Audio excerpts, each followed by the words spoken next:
Copying and pasting can sometimes seem like a really simple thing to do in Excel.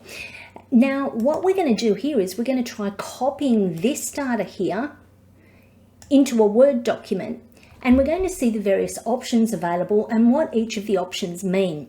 Because sometimes what happens is we just do a straight copy and a paste, and then things don't work out exactly as we want them to, and we end up having to do a lot of rework. So let's have a look.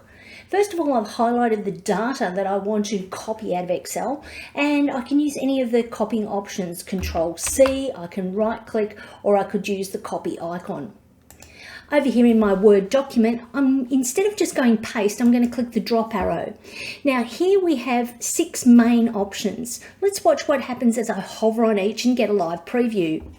So the first one's called Keep Source Formatting. So what that does is it makes it look exactly like the Excel document or the Excel spreadsheet, which you can see on the left there. The second one uses destination style. So you can see it's sort of stripped out the formatting and uses a table, which would be the general format in Word if you want to keep it looking like that. The third option, Link and Keep Source Formatting, is really useful because it links the two files together. So this is really handy if perhaps you've got some information in Excel that isn't finalized and you're putting it into a Word document that's going to be like a report. As soon as one of the numbers changes in the Excel file, it automatically populates next time you open the Word document. Now, the only proviso to that is your files need to have the same names as when you first created the link, and you can't move them around into a different folder location because the links get broken. The third option here uses a link, so it will automatically update, but it's stripped out all that formatting, made it look a little bit more like Word. The next one here puts it in as a picture or an image. This is really useful if you just want to show a snapshot.